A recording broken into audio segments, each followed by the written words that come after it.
জাহাঙ্গীরনগর বিশ্ববিদ্যালয়ের কেন্দ্রীয় ছাত্র সংসদ জাকসু ও হল সংসদ নির্বাচনের ভোট গণনায় হযবরল অবস্থা।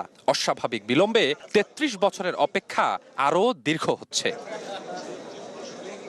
অপেক্ষার সঙ্গী হয়েছেন গণমাধ্যম কর্মী, আইন শৃঙ্খলা বাহিনীর সদস্যরাও। জাকসুর মতো দেশের যে কোনো ঘটনায় ছুটে যান সংবাদকর্মী, পুলিশ, র্যাব ও আইন শৃঙ্খলা বাহিনী। বৃহস্পতিবার ভোট গ্রহণের শুরু থেকে এখন পর্যন্ত তথ্য সংগ্রহে কাজ করে যাচ্ছেন সাংবাদিকরা।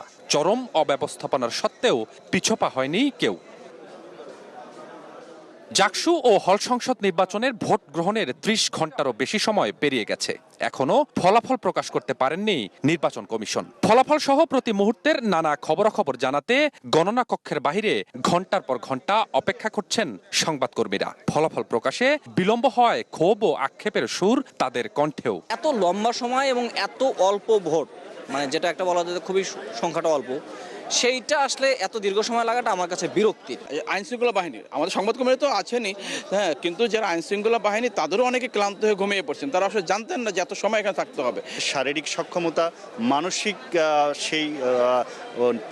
মানসিকভাবে নেয়ার একটা বিষয়, এবং সব শেষে মিলিয়ে হচ্ছে আসলে কাজের প্রতি একাগ্রতা। তেমনই শৃঙ্খলা রক্ষা ও নিরাপত্তার দায়িত্ব পালন করতে গিয়ে একই অবস্থা আইন শৃঙ্খলা রক্ষাকারী বাহিনীর সদস্যদেরও। দীর্ঘ সময় দায়িত্ব পালনের পর ক্লান্তির ছাপ তাদের চোখে মুখে। 25-এ এসেও যদি আমরা অ্যানালগ পদ্ধতিতে ভোট গ্রহণ করি, এটা কিন্তু আমাদের জন্য একটা ব্যর্থতা। এত কম স্টুডেন্ট থাকার পরই ম্যানুয়াল পদ্ধতি বা যেটাই বলেন, কম লোক বল কম হওয়ার জন্য আমার মনে হয় এত লেন্দি একটা প্রসেসের জন্য এতক্ষণ ওয়েট করা লাগছে, যেটার ভোগান্তি আমার মনে হয় সবাই ভোগ করতেছে। আমরা এত দীর্ঘ সময় চাচ্ছি না। আমাদের যে একটা আকাঙ্ক্ষা ছিল, আমাদের একটা উৎসব করার ইচ্ছে ছিল, সেই ইচ্ছে ইতিমধ্যে মরে গেছে, প্রশাসন মারিয়ে ফেলেছে। সময়ের জিনিস সময় না হলে তো আসলে ওই আমেজটা পাওয়া যায় না। ফলে হচ্ছে শিক্ষার্থীরা এখন একরকম, এখন তো কৌতূহল আছে, কিন্তু গতকালই বা আমরা আরেকটু আগে পেলে যে আমেজটা থাকতো সেটা আসলে আস্তে আস্তে হারিয়ে যাচ্ছে। একই অবস্থা ভোট গণনার কাজে সংশ্লিষ্টদেরও।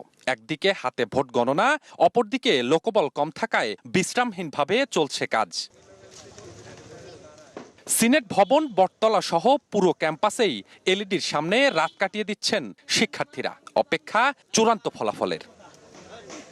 জাহাঙ্গীরনগর বিশ্ববিদ্যালয় থেকে স্বপন আহমেদ, সময় সংবাদ।